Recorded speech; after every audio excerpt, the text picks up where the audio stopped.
Corona virus के गंभीर खतरे से निपटने के लिए दुनिया को काफ़ी समय से इसके वैक्सीन का इंतजार है। भारत, अमेरिका, ब्रिटेन, चीन समेत कई देश कोरोना की वैक्सीन बनाने में लगे हुए हैं, लेकिन यह अभी तक बाजार में उपलब्ध नहीं हो सकी। हालांकि कुछ देशों के वैक्सीन लगभग तैयार हैं, यानी वो ट्रायल के अंतिम चरण में हैं। इन टीकों के पहले और दूसरे चरण के ट्रायल में उत्साहजनक सफलता मिलने के बाद ही वैज्ञानिक यह दावा करने में लगे हुए हैं कि कोरोना वायरस की वैक्सीन जल्द ही लोगों तक पहुंच जाएगी। आइए जानते हैं उन 3 वैक्सीन के बारे में जिसको लेकर कहा जा रहा है कि ये दमदार हैं और तैयार हो चुकी हैं। साथ में यह भी जानते हैं कि ये वैक्सीन कब तक बाजार में उपलब्ध हो जाएंगी। सबसे पहले बात करते हैं ऑक्सफोर्ड की एस्ट्राजेनेका वैक्सीन। ब्रिटेन की ऑक्सफोर्ड यूनिवर्सिटी और एस्ट्राजेनेका कंपनी ने कोरोना वैक्सीन को लगभग तैयार किया है, जिसे एस्ट्राजेनेका वैक्सीन के नाम से जाना जा रहा है। इस वैक्सीन का पहला और दूसरे चरणों में इंसानों पर सफल परीक्षण हो चुका है। अब सिर्फ तीसरे यानी अंतिम चरण तक का ट्रायल बचा है। माना जा रहा है यह भी जल्द ही पूरा हो जाएगा।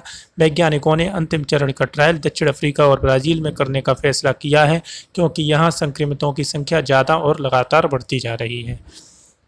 दूसरी, चीन की सिनोवैक वैक्सीन। चीन की दवा कंपनी सिनोवैक बायोटेक भी कोरोना की वैक्सीन तैयार करने के बेहद करीब है। उसने दुनिया के कई देशों में अपनी वैक्सीन का सफल परीक्षण कर लिया है। कंपनी ने तो अपने तीसरे यानी अंतिम चरण का ट्रायल भी ब्राज़ील और बांग्लादेश में शुरू कर दिया है। माना जा रहा है कि बहुत जल्द यह वैक्सीन बाजार में उपलब्ध हो। ऑस्ट्रेलिया की मेलबर्न यूनिवर्सिटी भी कोरोना की वैक्सीन तैयार करने में जुटी हुई है। दावा किया जा रहा है कि यहाँ के वैज्ञानिकों ने लगभग 100 साल पुरानी टीबी की एक दवा से कोरोना की वैक्सीन तैयार कर ली है। हालांकि यह वैक्सीन कोरोना वायरस से सीधे लड़ने में सक्षम नहीं है, लेकिन इसकी मदद से शरीर की रोग प्रतिरोधक क्षमता बढ़ाने में मदद मिलेगी, जिससे कोरोना वायरस को खत्म करना आसान हो गया है। इस वैक्सीन के 2 चरणों के ट्रायल पूरे हो चुके हैं। अब तीसरे यानी अंतिम चरण का ट्रायल चल रहा है। वैसे तो वैक्सीन के तीसरे यानी अंतिम चरण के ट्रायल में 1 से 4 साल तक का समय लगता है, लेकिन वैज्ञानिकों की माने तो सभी वैक्सीन के ट्रायल फास्ट ट्रैक मोड में हैं। वैसे में यह माना जा रहा है कि सितंबर, अक्टूबर या फिर इस साल के अंत तक वैक्सीन बाज़ारों में उपलब्ध हो सकती है।